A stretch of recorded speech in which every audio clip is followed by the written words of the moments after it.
건강은 플러스하고 질병은 마이너스하는 시간, 데일리 건강 시작하겠습니다. 연간 10만 명 이상의 환자가 발생하고 또 국내 사망 원인 4위인 질환이 있습니다. 바로 뇌졸중인데요.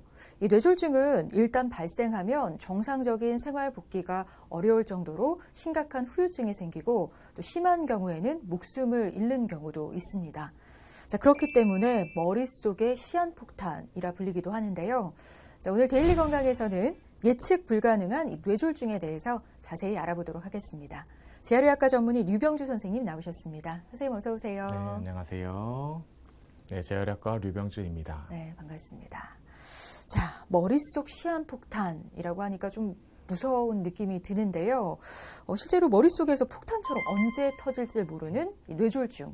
우선 어떤 질환인지부터 알아볼까요, 선생님? 네, 뇌졸중은 뇌에 혈액을 공급하는 혈관이 막히거나 터짐으로써 그 혈관이 담당하고 있던 뇌가 손상되어 나타나는 신경학적 증상을 말합니다. 뇌는 우리 몸의 모든 움직임과 감각을 관장하고 언어, 지능, 감정 등의 인지 기능을 담당할 뿐 아니라 신체의 항상성을 유지하는 중추신경입니다.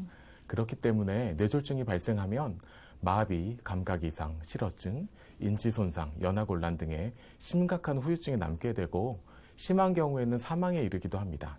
환자 본인뿐만 아니라 가족들에게 큰 짐을 지우는 질병입니다. 네. 우리나라 사망 원인 1위인 암, 2위인 신장질환에 이어 폐렴과 함께 3대 사망 원인으로 알려져 있습니다.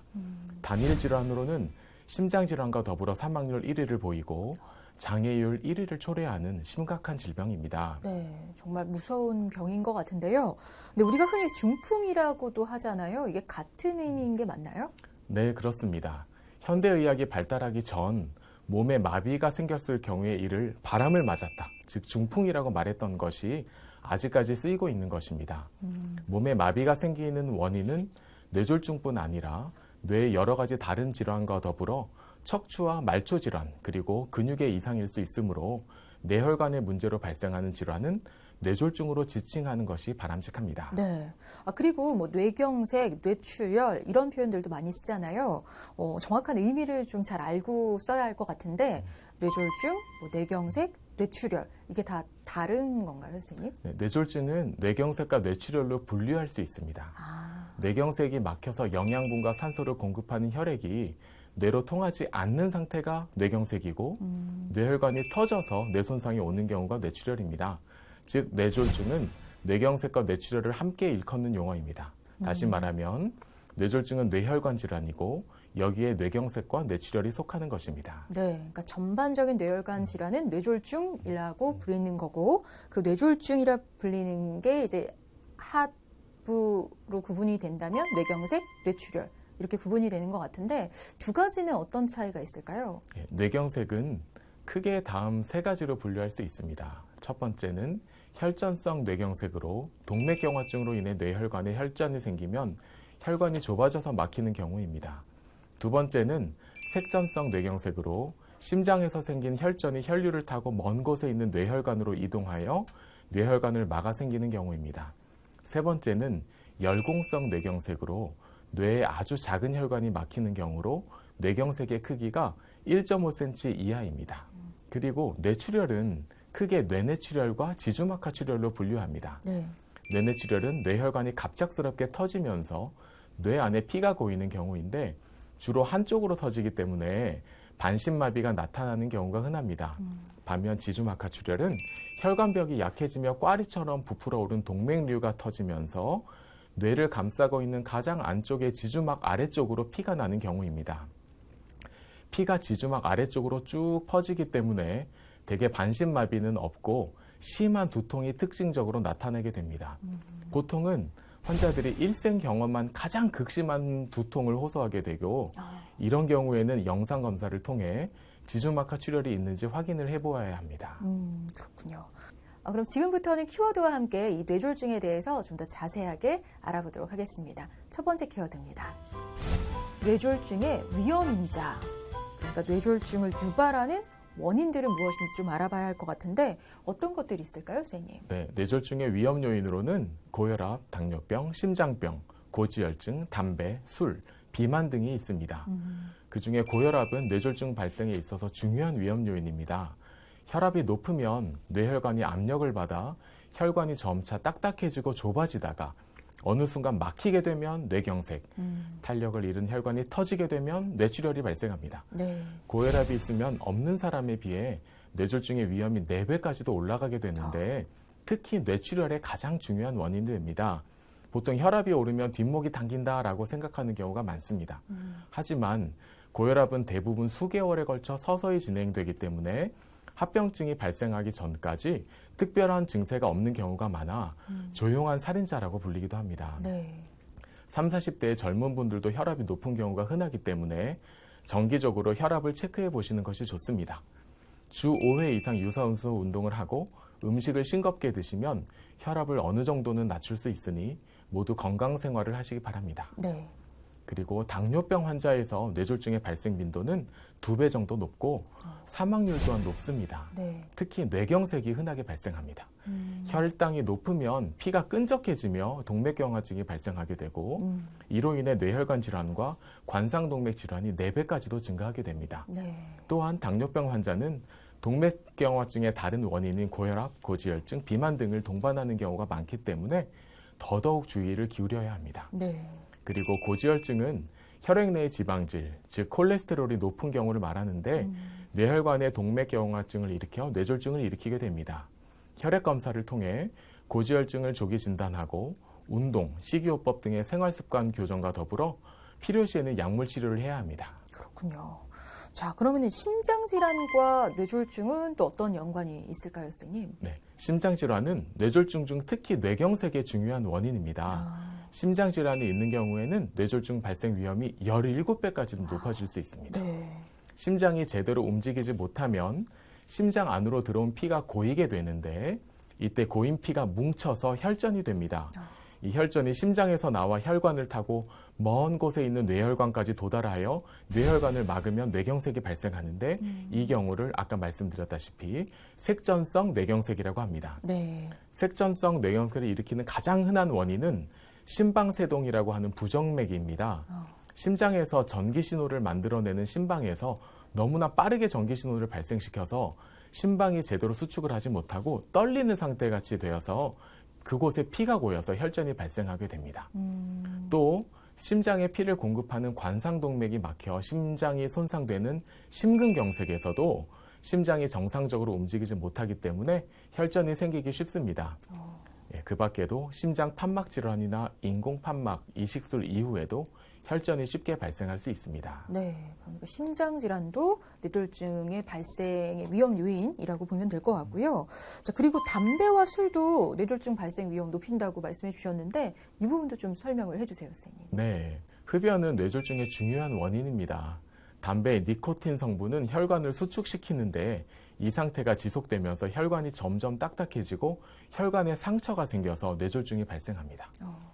흡연자가 뇌졸중에 걸릴 위험은 비흡연자의 2.5배에 이르며 하루에 피우는 흡연량이 많을수록 더욱 위험해지므로 반드시 금연하시기 바랍니다. 네. 하루 한두 잔의 술은 심장병과 뇌졸중의 발생 위험을 낮춘다는 연구 결과가 있기는 합니다. 네. 그렇기 때문에 술을 많이 드시는 분들이 오히려 이게 건강에 좋다 네. 이렇게 말씀하시는 분들도 있지만 실제로 과음은 뇌졸중의 발생 위험을 증가시키는 것으로 알려져 있습니다. 폭음을 하면 뇌출혈이 발생할 수 있습니다. 술에는 영양소는 없고 연령만 높기 때문에 영양 부족과 비만을 유발하며 고혈압과 뇌혈관 질환의 발생을 높입니다. 특히 과한 음주는 뇌혈관에 손상을 일으켜 뇌졸중의 발생을 높입니다.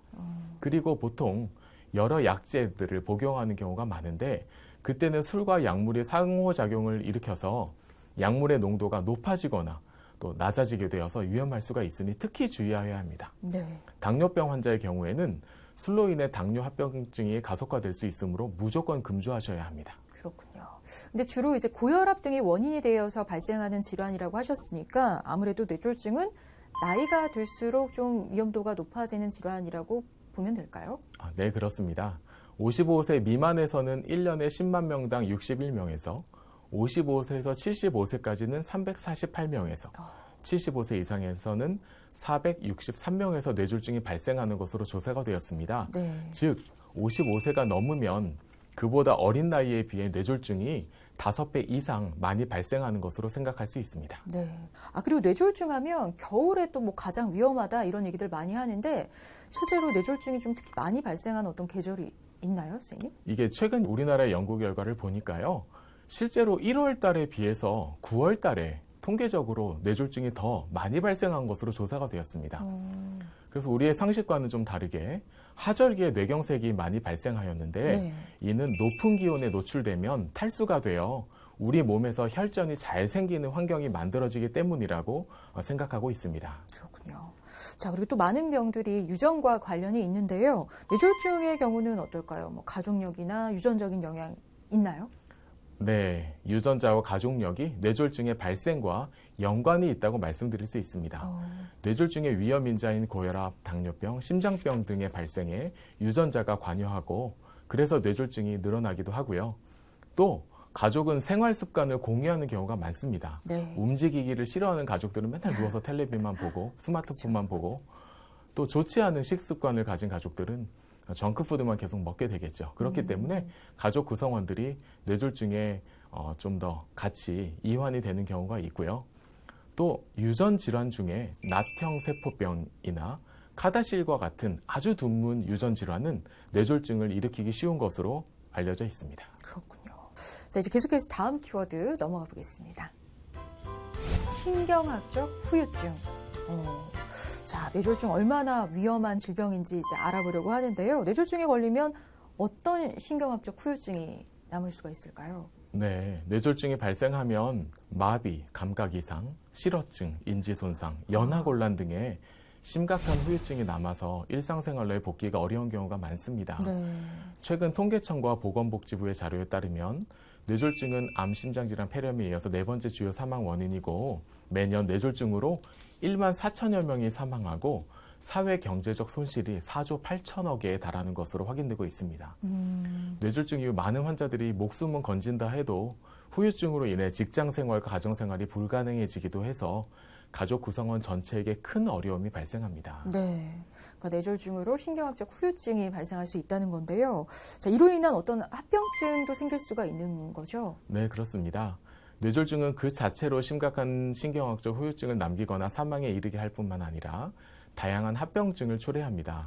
급성기에는 정맥이 혈전으로 막히는 심부정맥 혈전증, 그리고 이 혈전이 폐동맥으로 이동해서 폐동맥을 막는 폐동맥 색전증이 발생할 수 있고 네. 이 경우에는 사망률이 아주 높습니다. 또한 삼킴 곤란으로 인하여 침과 음식물이 기도로 넘어가 흡인성 폐렴을 일으키기도 하고 이 경우에도 목숨이 위태롭습니다. 그리고 요로 감염으로 인해 폐혈증이 올 수도 있습니다. 그 밖에 간질과 욕창, 그리고 관절에 뼈가 자라는 이소성 골화증도 발생할 수가 있고 우울증과 낙상이 흔하게 발생합니다. 말을 이해하거나 표현할 수 없게 되는 실어증도 흔하게 발생합니다. 자, 정말 치명적인 여러 합병증을 유발하는 뇌졸중. 정말 무서운 질환이라는 생각이 드는데요. 자, 근데 앞서 뇌졸중이 주요 사망 원인 가운데 하나라고 말씀을 해주셨는데 치사율은 어느 정도나 될까요, 선생님? 네, 좀 다행인 것은 뇌졸중에 의한 치사율은 조금씩 감소하는 추세에 있습니다. 네. 우리나라도 2006년부터 2021년까지 10만 명당 60여 명에서 40여 명으로 꾸준하게 감소하고 있습니다. 이는 고혈압을 비롯한 위험 인자들에 대한 적극적인 관리와 급성기 뇌졸중 치료 시스템의 발달에 따른 결과로 추정할 수 있습니다. 네. 하지만 사망률은 고령으로 갈수록 증가합니다. 55세 미만의 사망률을 기준으로 했을 때 55세에서 74세까지는 10배, 75세 이상에서는 100배의 사망률을 보입니다. 따라서 인구가 점차 고령화되어 가고 있는 우리나라에서는 여전히 안심할 수 없는 상황입니다. 네, 그러니까 치사율은 줄고 있지만 안심할 수 없는 질환이라는 거 기억하셨으면 좋겠고요. 자, 근데 뇌졸중은 어떤 경우에 좀 의심을 해볼 수 있을까요, 선생님? 네, 이 점이 일상생활에서 너무나 이제 조기에 발견할 수 있는 중요한 점인데요. 네.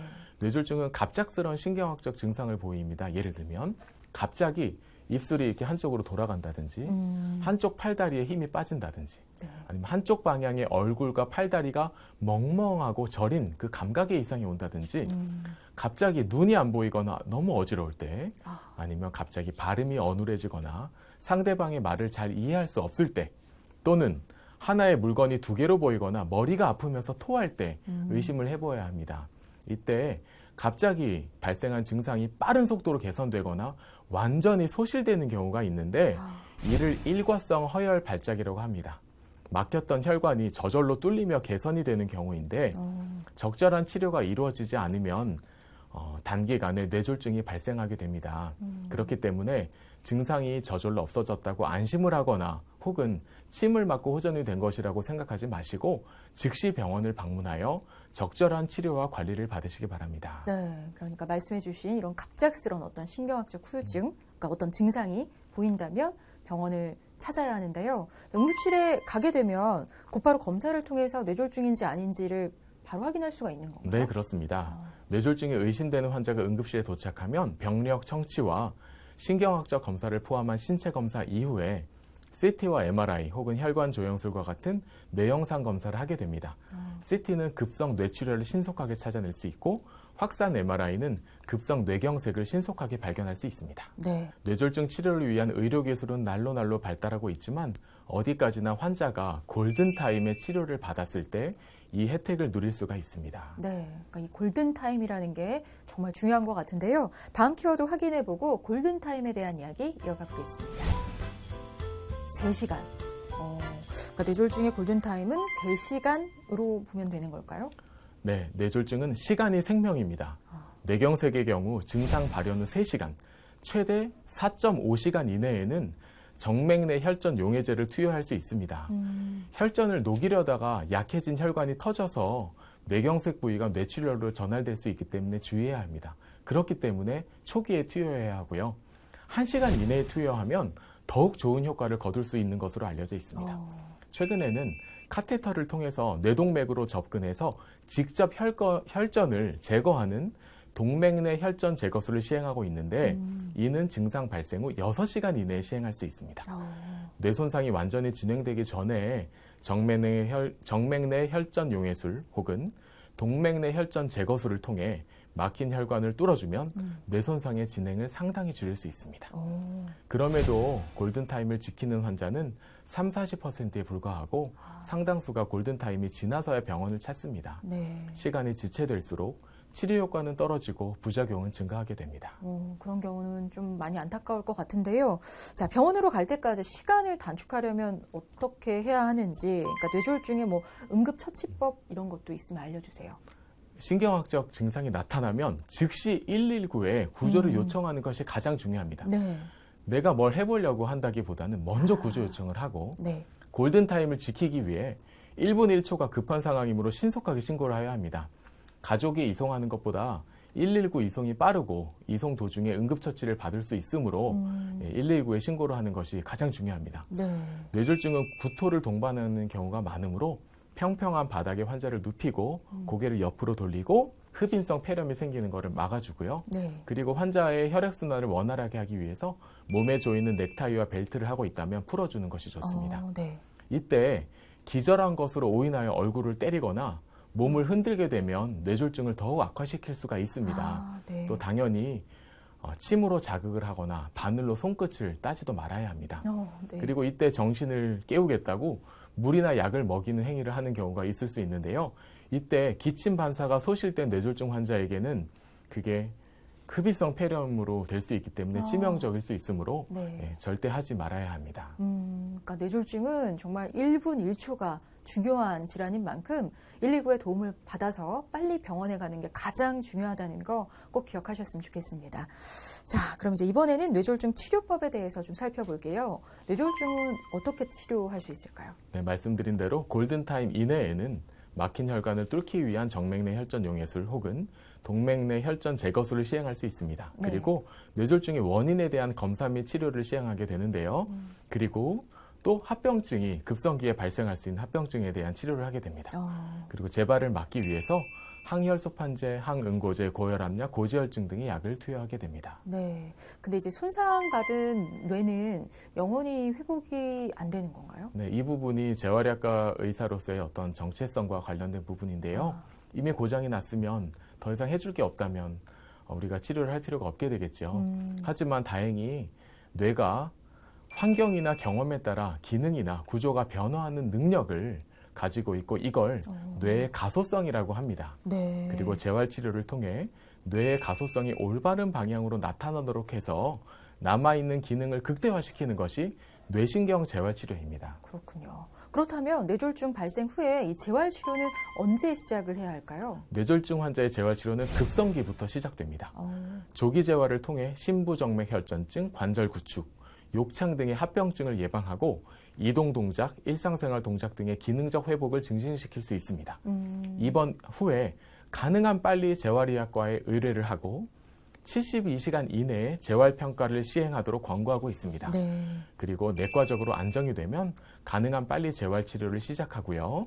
가능하다면 뇌졸중 발생 후 48시간에서 72시간 이내에 급성기 치료와 병행하여 재활치료를 시작하는 것이 바람직합니다. 그리고 1주 이후부터는 치료 시간과 강도를 늘리는 것이 고려됩니다. 네.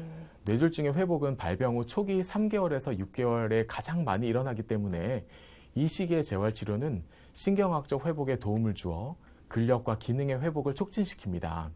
재활치료를 늦게 시작할수록 재활치료의 결과가 좋지 않은 것으로 알려져 있습니다. 그렇기 때문에 재활치료의 시기를 놓치게 되면 회복의 기회는 다시는 돌아오지 않을 수 있습니다. 6개월 이후에는 회복의 속도는 비록 더디지만 여전히 회복이 일어나고 치료를 중단하였을 경우에 기능이 퇴화하므로 지속적인 재활치료가 필요합니다. 네. 자, 그렇다면 재활치료 방법에는 어떤 것들이 있을까요? 네, 재활치료는 운동치료, 작업치료, 연화치료, 언어치료, 인지치료, 보조기, 기능적 전기자극치료, 그리고 기타 최신 치료들이 있습니다. 예를 들면 반복 경두계 자기자극치료, 경두계 직류 전기자극치료, 로봇치료, 가상현실치료, 거울치료, 보툴리눔 독서를 통한 경직치료와 같이 여러 가지 많은 치료 기법들이 있습니다. 네. 그러니까 재활치료 방법들이 굉장히 다양한데요. 자, 그렇다면 이런 치료들을 잘 거듭하다 보면 뇌졸중도 완치가 가능할까요, 선생님? 네. 뇌졸중의 후유증이 전혀 남지 않는 경우도 물론 있고요. 커다란 후유증이 남아서 힘든 경우도 있지만 모든 경우에 있어서 재활치료를 통해 환자와 가족들이 최소한의 장애를 가지고 최대의 기능을 할 수 있도록 돕는 의학 분야가 바로 재활의학입니다. 네.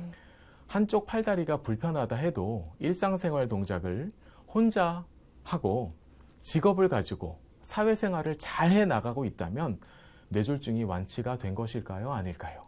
네, 이 질문에 대한 그 답이 뇌졸중이 완치가 될 수 있는지 없는지에 대한 답이 될 수 있을 것 같습니다. 네, 그렇네요. 자, 근데 이제 무엇보다 중요한 건 뇌졸중이 걸리지 않게 예방하는 거 정말 놓칠 수가 없는데요.